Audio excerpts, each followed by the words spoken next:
las dos corrientes lo llamamos no distribuido. Los compuestos claves siempre van a ser distribuidos, siempre van a estar presentes en el tope y en el fondo. Luego encontramos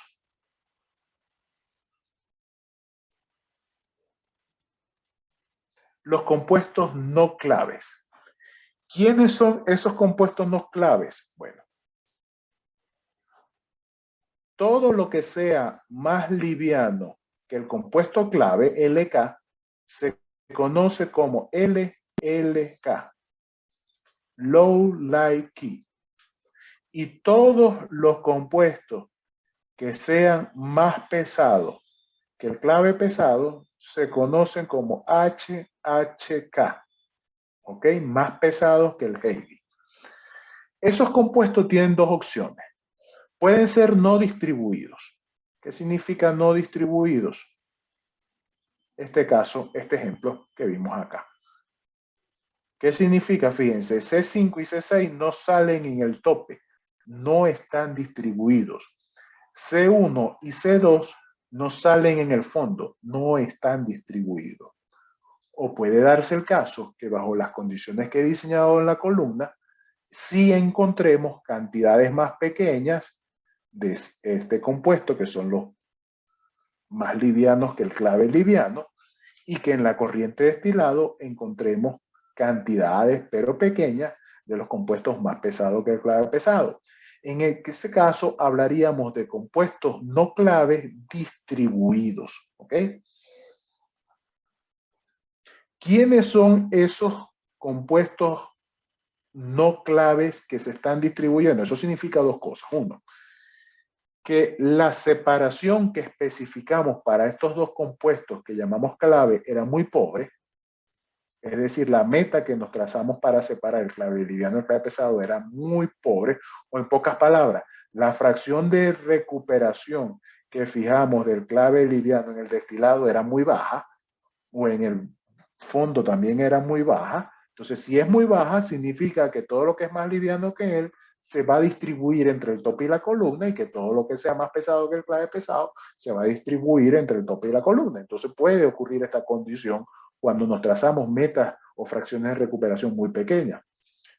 O puede ocurrir que estos compuestos que llamamos no claves tengan volatilidades muy cercanas al compuesto clave liviano y clave pesado. Es decir, cuando vemos la volatilidad de estos dos con respecto a LLK y HK, tienen volatilidades muy cercanas. ¿Qué va a ocurrir? Que si tienen volatilidades muy cercanas, entonces ellos van a tender a estar entre el tope y el fondo.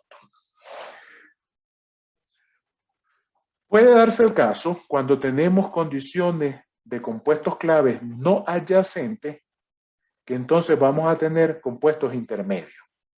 Es decir, va a haber un compuesto intermedio entre el clave liviano y el clave pesado, que ese compuesto necesariamente por estar entre los dos en los cuales estoy orientando la separación, va a estar presente tanto en el tope de la columna como en el fondo.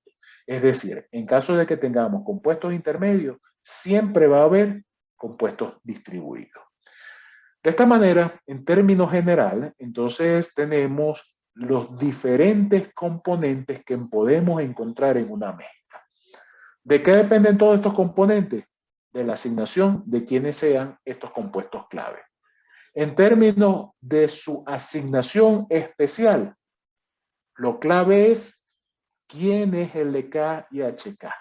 Y como les digo, es una práctica común que llegando al final del método corto, que es aproximadamente el 50% de la asignación, se den cuenta de que la asignación de esos compuestos no funcionó. Y no funcionó porque se necesitan un número de etapas excesivamente elevado.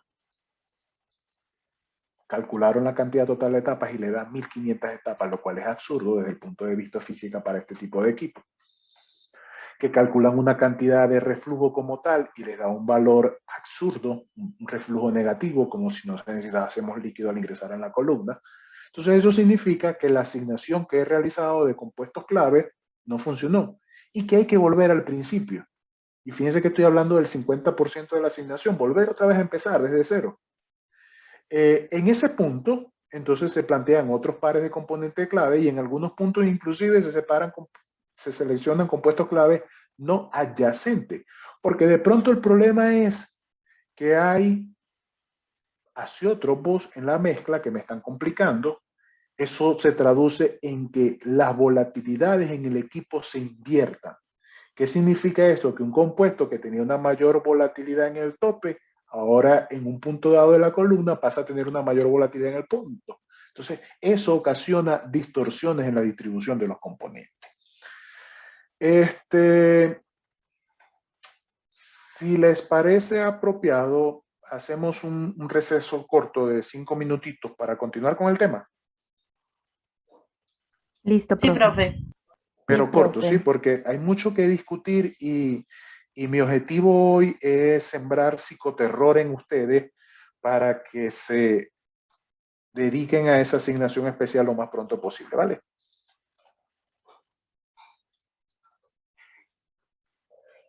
Listo, Voy a profe. colocar el cronómetro.